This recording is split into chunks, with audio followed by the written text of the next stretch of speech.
Modern science और हमारी astronomy की अब तक की समझ हमें ये बताती है कि हमारे इस ब्रह्मांड की शुरुआत आज से ठीक 13.8 बिलियन सालों पहले हुए एक मैसिव एक्सप्लोजन से हुई थी।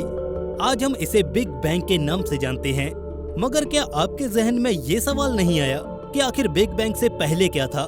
इस विस्फोट के अंजाम होने से पहले घुप अंधेरों में ढके ब्रह्मांड का क्या हाल था? क्या उस दौर में था महज अंधकार का डेरा, या फिर चमकीले उजालों ने पूरी कायनात को रोशन किया हुआ था?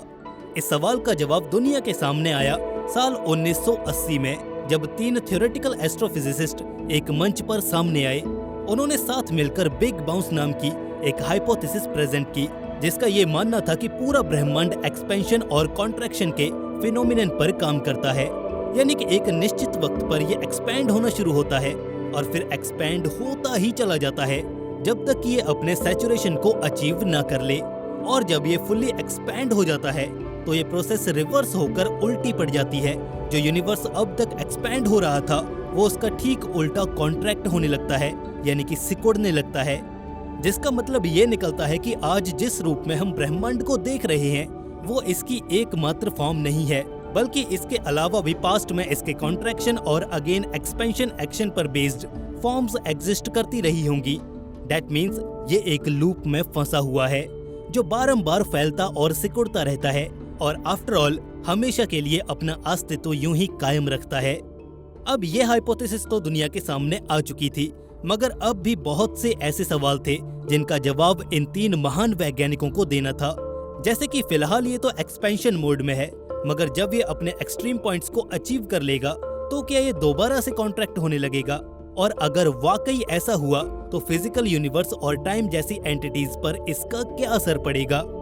इन सभी सवालों के जवाब पूरी शिद्दत के साथ जानेंगे आज के इस एपिसोड में। मगर इससे पहले कि हम अपने उड़न खटोले पर सवार होकर अनंत ब्रह्मांड की यात्रा पर निकलें, आप हमारे चैनल बिग बैंग टीवी को सब्सक्राइब जरूर से कर लेना, क्योंकि क्या पता कल हो न हो। इस सीक्वेंस में सभी बातों को जानने समझने से पहले आप एक बात की गांठ बांध लीजिए कि अक्रॉस दिस एपिसोड आपके दिमाग को कई चकरा देने वाले कॉन्सेप्ट्स का सामना करना पड़ेगा, जो शायद पहली बार में तो आपको बिल्कुल भी समझ ना आए, बट वील मेक श्योर कि आपके लिए सभी चीजें ज्यादा से ज्यादा सिंप्लीफाइड और इजीली अंडरस्टैंडेबल हों।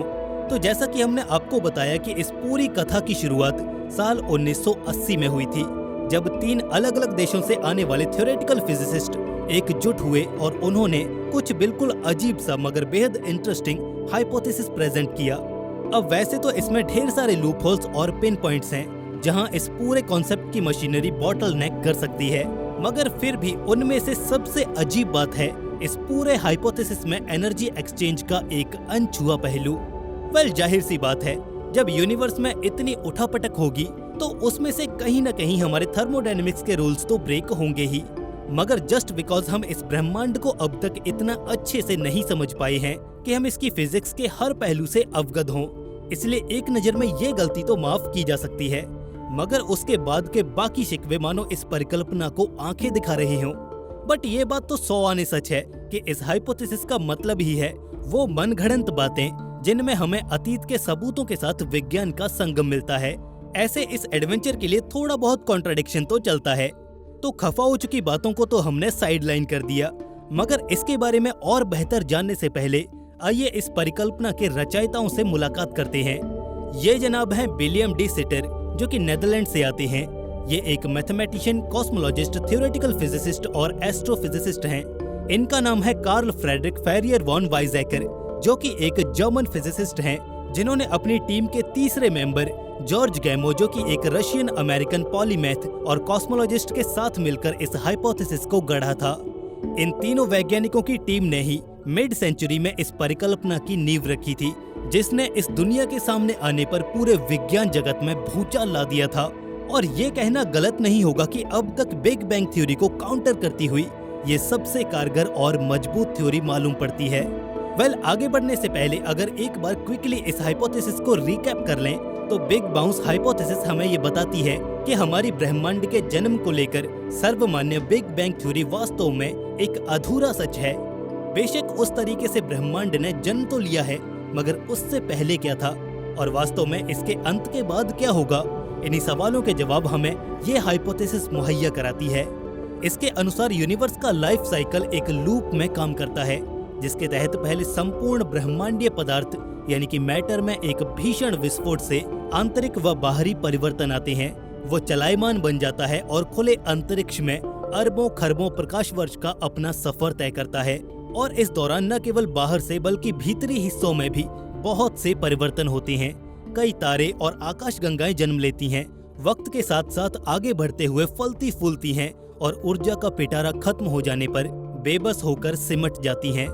इस दौरान भीतर से देखने पर जन्म और मरण का ये चक्र जारी दिखता है, मगर ब्रह्मांड का बाहरी स्वरूप एक जैसा ही मालूम पड़ता है, और वो भी एक निश्चित गति और दिशा में बढ़ता हुआ। लिहाजा जब स्वयं ब्रह्मांड भी अपनी चरम सीमा पर पहुंच जाता है तो उसका बढ़ना समाप्त हो जाता है और अब ये अपने एक्शन के ऑपोजिट जाकर सिकुड़ना शुरू कर देता है। इस दौरान पुनः इसमें ढेरों आंतरिक व बाहरी परिवर्तन आते हैं, मगर फिलहाल के लिए हम इंसान इस रिवर्सल फिनोमिनन से बेखबर हैं, क्योंकि हमें ब्रह्मांड की इस हरकत का जरा भी ज्ञान नहीं है, या फिर यूं कहें कि ये सब हम फिलहाल होते हुए नहीं देख रहे हैं। इसलिए इस विषय पर कुछ भी कह पाना मुश्किल है, मगर क्योंकि यूनिवर्स का कॉन्ट्रैक्शन भी इस हाइपोथेसिस का हिस्सा है, इसलिए इसे कंसीडर करना भी बेहद अहम है। अब यहाँ आपके जहन में ये ख्याल तो जरूर आया ही होगा कि भला बिग बाउंस हाइपोथेसिस को बिग बैंग थ्योरी जितनी लोकप्रियता क्यों नहीं मिली। आखिर क्यों इसे यूनिवर्स क्रिएशन के लिए सबसे बेहतर एक्सप्लेनेशन नहीं माना जाता है। वेल, इस सवाल का जवाब मौजूद है इस हाइपोथेसिस के ड्रॉबैक्स में। दरअसल ये थ्योरी हमें बहुत से अनजान साइंटिफिक प्रोस्पेक्ट्स और पॉसिबिलिटीज से तो मिलवाती है, जिनसे कि आज तक हम बेखबर थे, मगर इसी के साथ ये हमारे कुछ फंडामेंटल क्वेश्चंस के जवाब देने में पूरी तरह से नाकाम रही है। और इन्हीं में से एक सवाल ये है कि जब पूरा ब्रह्मांड कॉन्ट्रैक्ट होता है तो ये किसी इनफाइनेटली स्मॉल पॉइंट पर अपने आप को कॉन्ट्रैक्ट होने से कैसे बचा लेता है।